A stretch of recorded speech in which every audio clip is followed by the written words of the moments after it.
Hello, my name is Peter Marin. I am a teaching artist for the city of Raleigh at Pullen Art Center, and I've been there since 2016.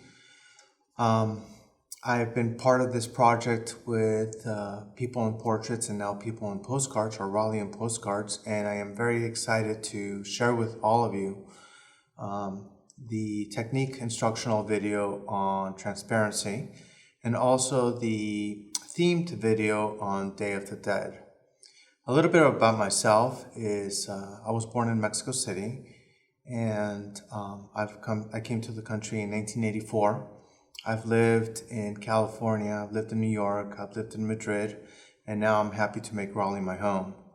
I've been in Raleigh since 2015, and I've been teaching with the city now since 2016. I've been painting, I'm a painter, I've been painting for 30 years and been exhibiting here in the Triangle now also since 2015. I'm happy to make my artistic community my home here in Raleigh, and it is my honor and my pleasure to bring to you these instructional videos so you can gain a level of mastery over your practice, and you can learn a little bit about my culture, the Mexican culture. So I hope that you enjoy the transparency video, video focused on technique of transparencies in acrylic paint, and also the themed video talking about all the elements and the magic of Day of the Dead. I hope to see you in one of my classes soon at Pullen, and I hope that these videos are helpful to you. Well, hello and welcome to a workshop on how to utilize transparencies with acrylic paint. Before we get started, I want to review the materials that we will be using and that are necessary to utilize transparencies in your practice. So let's get started.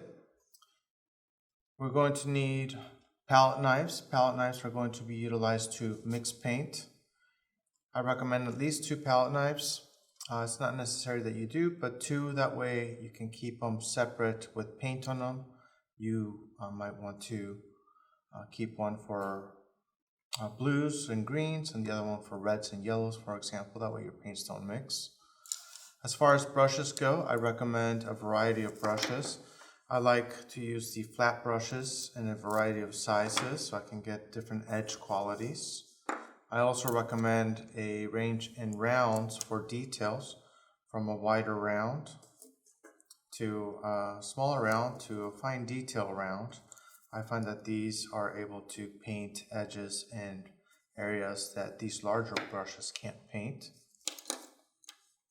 As far as paints go, since this is a demonstration, I wanted to show you how we can use black and white. And I've chosen to use blue and orange since they are complementary colors. You can, of course, use any colors that you would like to use in your work. But given that there are 6 complements and orange and blue are my favorite of the complements, I've decided to go ahead and use those. We will be using matte medium, which is indispensable to this technique as it allows us to thin the paint without the use of water. I will go over that briefly. And I like to also use a spritzer to keep my paints from drying, as sometimes the drying time of the work exceeds the drying time of the paint on the palette. And lastly, a good rag to wipe off the excess paint that you have built up on your brushes.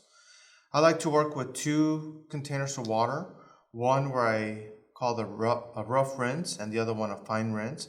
That way I ensure that most of the paint pigment is out of my bristles, so I can go ahead and use a new color without bringing old paint into it. That seems to work really well. And absolutely lastly, a palette. I like to use a disposable palette that is gray. These are also available in white, but I like to use gray because the value of the gray allows me to really calculate how light something is and how dark something might be. Whereas if this were all white, I really don't have a good sense as to how light something is in contrast to how white the surface of the palette is. You can use anything that you feel comfortable with, however. but I do recommend a neutral gray palette for working with acrylics. What I want to show you first is how a transparency works and what is meant by a transparency. Essentially, matte medium, as I explained, is a paint without any pigment whatsoever. And so if I were to take matte medium onto my board, you would see that nothing gets painted. However, I am coating it with the same material that goes into the paints that suspends the paint pigment. If I add pigment to my matte medium, I've colored my matte medium, albeit it is going to be not as thick or as rich as the original paint, in that there's more matte medium in here than there is pigment. I do want to show you, however, how it marks the page. You can see how it paints it, but very lightly in a transparent manner. Now, to understand what transparent means to a better extent, I'm going to paint this orange over part of this blue, and you will see some of that blue come through. And so what I've done is I've turned this orange paint, which typically is opaque, that means that nothing can be seen through it, into a transparent orange. And this is what we're going to be using, this power of transparency, to be able to build up layers of lights and darks and be able to control colors as we see fit. If we take some of this orange over another orange, we can see slightly that the orange gets a little bit more saturated. And if we take some of this orange over black, you can see how that black gets a little bit lighter, but we don't lose any of its definition. And the same can be said over here. So this is what a transparency is. It's a transparent layer of paint that is put over a dry layer of paint to alter its color and also alter its value. And its value meaning how light or dark it might be. I will show you again with a blue color.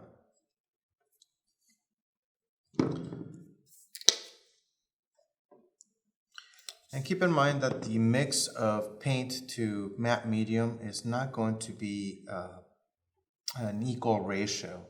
It's always going to be something smaller, much smaller amount of paint to a much larger amount of medium. You can adjust by adding more paint to your medium, but you can never take paint out of the medium. So I always recommend starting with a small amount and building up.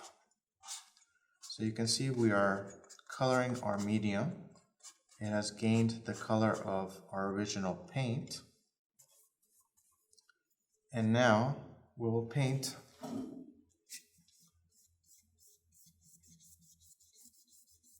blue on the page. This blue is the same as this blue, but this has been thinned out with matte medium. This has not. This orange is the same orange as this, but this has been thinned out with matte medium. This has not. So you can see not only is it less opaque, but it also is a lot lighter. We will go ahead and put blue over the orange.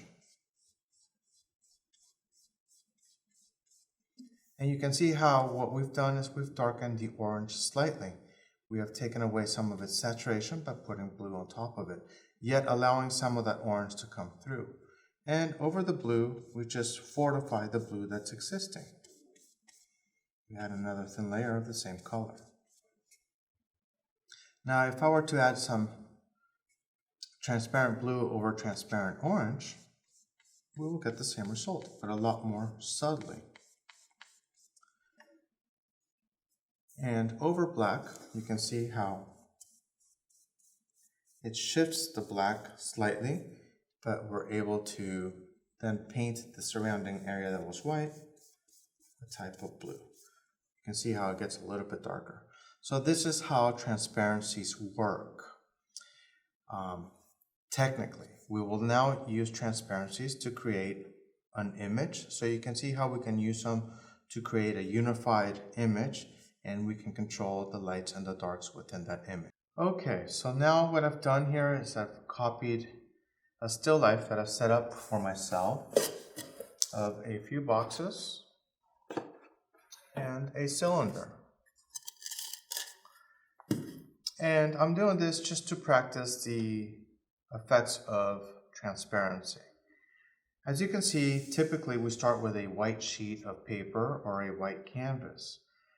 And we can't get lighter than this, so what we want to do is actually darken our whole image with a transparent layer so we can then add light colors to it. What I will do is I will make a gray layer initially. So I will mix a little black and white together to make a gray. And this is where our palette comes in handy, because this gray of the palette is precisely halfway between black and white. And so we can also mix to that value without having to guess. I'd say it's a little bit dark. I'll add a little bit of white in there. And remember, to mix colors, it's never an equal amount to equal amount. I would always start with a greater amount of one and a lesser amount of the other and mix to your desired value. So that looks a little bit more appropriate. What we'll do now is we'll take this paint and we're going to make it transparent by adding a good amount of matte medium, since we're going to cover the page. And remember, a small amount of paint to a large amount of medium will make it transparent. So I'm not taking much paint. If I need more, I'll simply bring it over. I'll go ahead and mix up my my matte medium. You can see it begins taking on the value of that gray, because in essence that's the only pigmentation that this has. And now with my larger brush, because I want to paint the whole area, I just want to give everything a paint over. And you can see how the drawing underneath peers through. But what we're doing is we're reducing that white to a gray.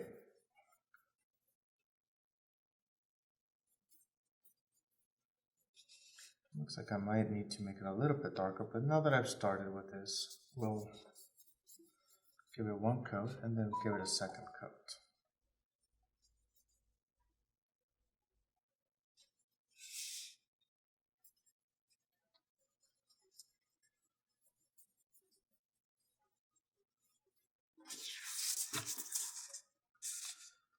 And so once again, if you have any questions as to why I'm doing this, some of these edges of the boxes are going to be lighter than this gray. And so by painting the entire surface gray, I am able to then establish a surface that I can paint a lighter color onto. Whereas if we painted just on white, that would be very difficult to achieve. You can see it's been just a rough coat.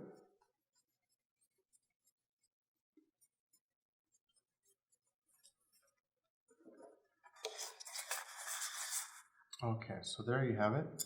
So now I've covered my sheet with a layer of gray, and what I went ahead and did is while it was drying, I added another layer just to darken it up a little bit.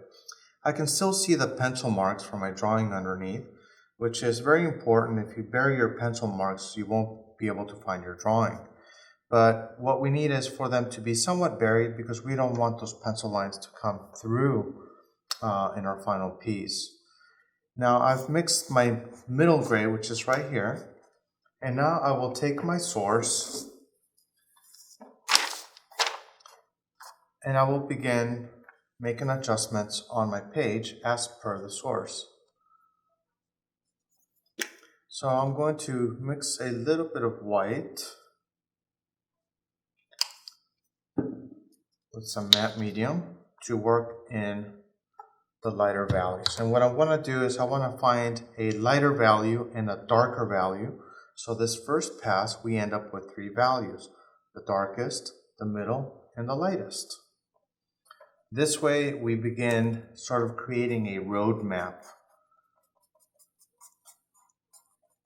to our work. And what we were able to achieve with transparencies and working with different layers is we were able to adjust with subtle steps how light or how dark something is. And what this allows us to do is allows us to control the light condition in our work. A light condition would essentially be how luminous or how light it looks in our painting or drawing. So we can say, oh, that there's a strong light on this still life, or it looks like it's in the dark, for example. So, as per our drawing, I'm going to do the lightest. You can see how I'm able to lighten my cylinder already. And in doing so, I begin burying the layer of gray underneath, but allowing it still to come through. I will do this several times until I get the adjusted value or the adjusted white on there. But I'm painting it pretty roughly so you're able to see it immediately. I would recommend you paint however you feel comfortable. Keep in mind that acrylics do dry quickly, and the more you work them, the more you instigate them to dry. So, I'm going to add some lights over here. I'm going to lighten it over here as well. Good. Now I'm going to rinse my brush and I'm going to work the darkest regions of my picture or my original drawing or my still life. That way I have three values, a light value, a middle value, and a dark value. And this is how we want to start. We want to start working very slowly, first with three values, a light, a middle, and a dark.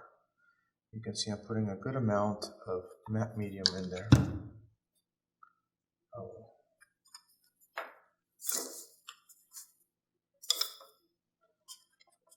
And as expected, the matte medium mixes with the paint.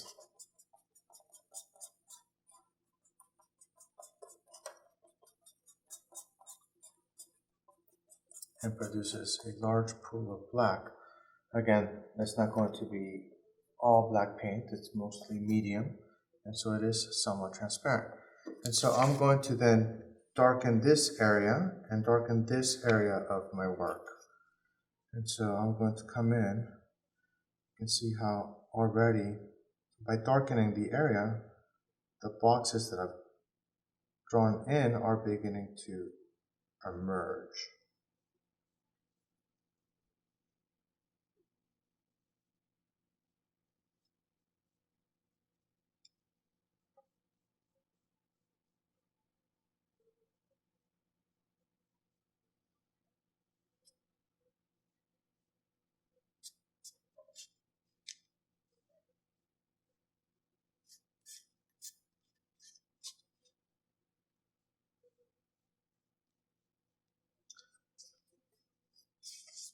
Now we'll do the other side here.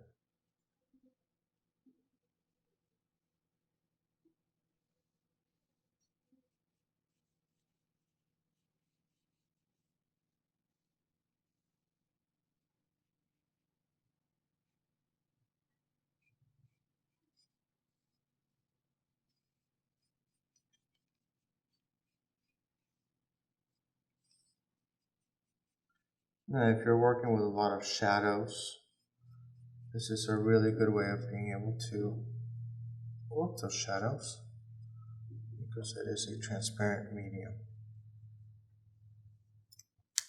Okay. And now we're going to go for that.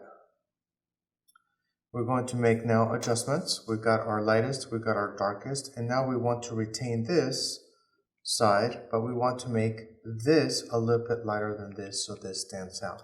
And so this is where we begin working towards our middle values our expanded middle values.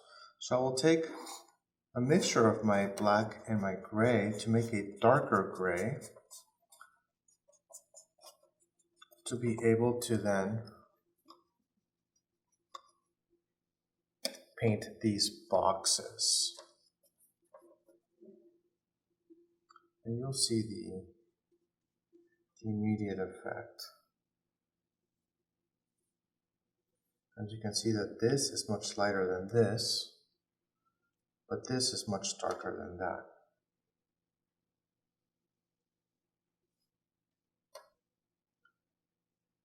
And so this is what we want to do. Start with 3 values, our darkest, our lightest, and our mid value, and then start finding the values in between. So work from 3 values to maybe 5 values, and that way you can begin describing all the lights and darks in your work with a fair amount of accuracy.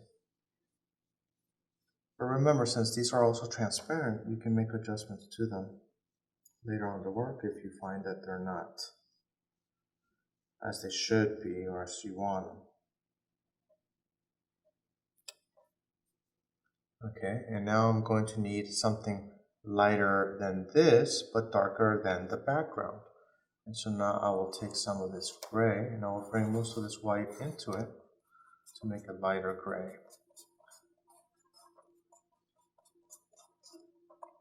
And you can tell immediately that this one is lighter than that one. So we will rinse our brush to not make our light gray dark again.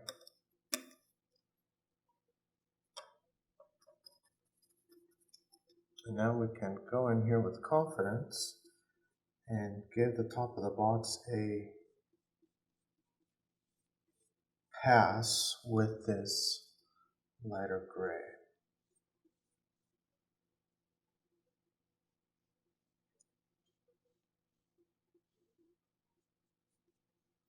We will do the same for this side.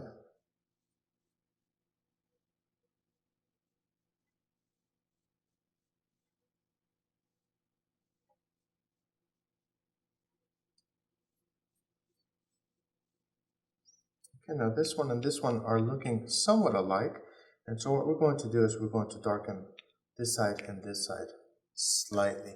And this is where the value of transparency really comes in, and that you can make these adjustments very subtly, one step at a time, by simply adjusting the value without compromising what you've already put down. And so you can see I'm already darkening it up a little bit.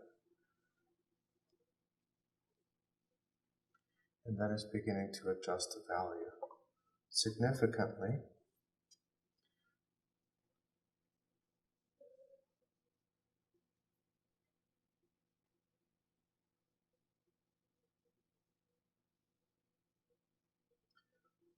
Okay.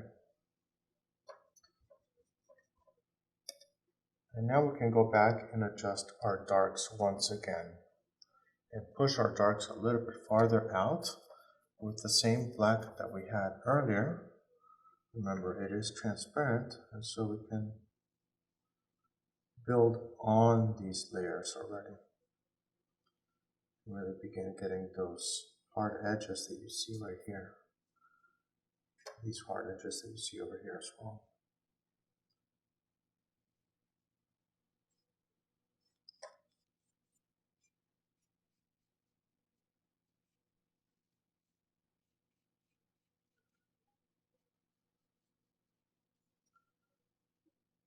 Okay, now we see on the image here that this is much darker than that, whereas in the drawing, these are pretty close together.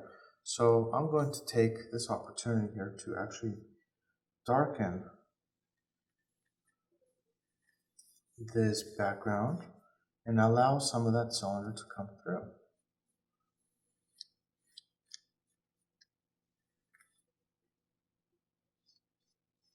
And I'm going to also darken some of this ground slightly, and you can see how that's beginning to work really in our favor. We see that there's a dark shadow underneath all of these elements, and so this is where we bring our smaller brush. And now we can our smaller brush to bring some of this black into some of these areas to suggest that there's a strong shadow and that the box is somewhat lifted off the ground. There we go. We also see it right here, and so we'll bring it right here as well. And again, it is transparent, so you're going to have to add a good amount of it. I'm going to work this area over here. And we'll do some of these spots over here. And we'll touch up right around here as well.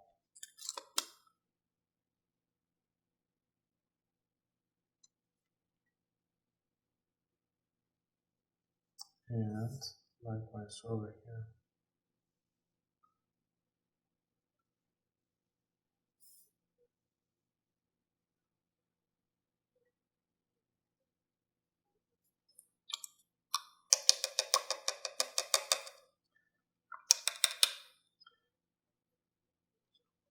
What we want to do once again is try to make our lighter parts lighter now. And we're going to lighten up this background a little bit now. And we're going to lighten up this cylinder a little bit. So what we'll do is take a new sheet. We'll take some white, some matte medium, and we will mix it. And this is why it's good to have two palette knives, because the other one's a little dirty right now. We can default to this one. And now I've added a lot less matte medium because I want it to be much more opaque. And you'll see the effects of it immediately. So you can see how this cylinder is beginning to get a lot lighter.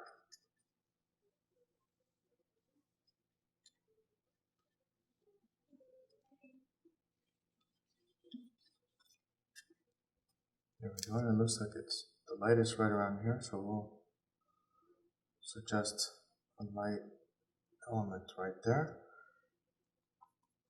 And what I want to do is now bring in some of my gray from here and mix in some of this white. So add a little bit more white.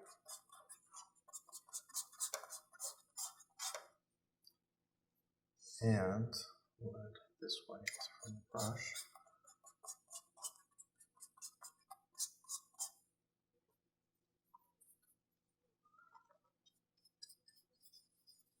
To repaint the background and bury that initial layer.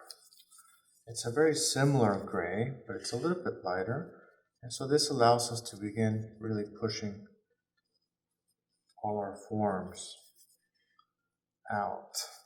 And also get rid of or bury that first layer and paint. And we'll do the same right here.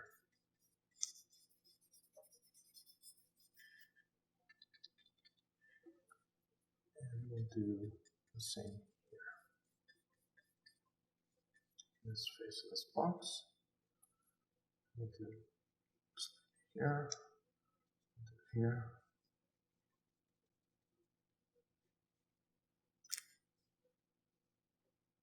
We see we have some light areas right here and right here. Well, there you have it. With 5 values, we've been able to create a luminous underpainting or a luminous painting. And you're able to control values. You create a cohesive painting where layers are on top of each other. It's almost like a mosaic. And little by little, you're able to sort of create the illusion of light, and you're able to address the issue of volume. So what I want to do now is show you a comparison of the work that we just made, which is this one, and one that I made earlier of the same still life. Whereas the background on this one seems to be lighter than this one. I can say I like the background here better because I get a stronger edge here. Whereas here, the background seems to be too close in value to this. So maybe I can lighten this background. But there is no right or wrong. This one has a higher element of contrast, and this one has a lower element of contrast. But you can see how with adjustments, we can begin creating different values. If I make a mixture with much more white in it and add it to my background here, I will actually get this result a lot quicker. You can see how the background here is a lot darker than it is over here. So maybe I need to darken my background here as I've done over here. But anyways, by being able to practice and work these things rather quickly without being intimidated at the great range of values that you see, you'll begin creating for yourself an experience that allows you to make decisions about what value things should be. Again, value is how light or dark something is. It is easy to confuse value in color as well. So I will give you an example. This is blue. Blue is darker than orange. This is an orange. It is lighter than a blue. If I add black to this orange, it will still be orange, but its value will be closer to that of the blue. And so keep in mind that colors have values as well. And I encourage you to experiment by adding black and white to your colors to adjust the value of each color. This way you're able to use colors successfully as well.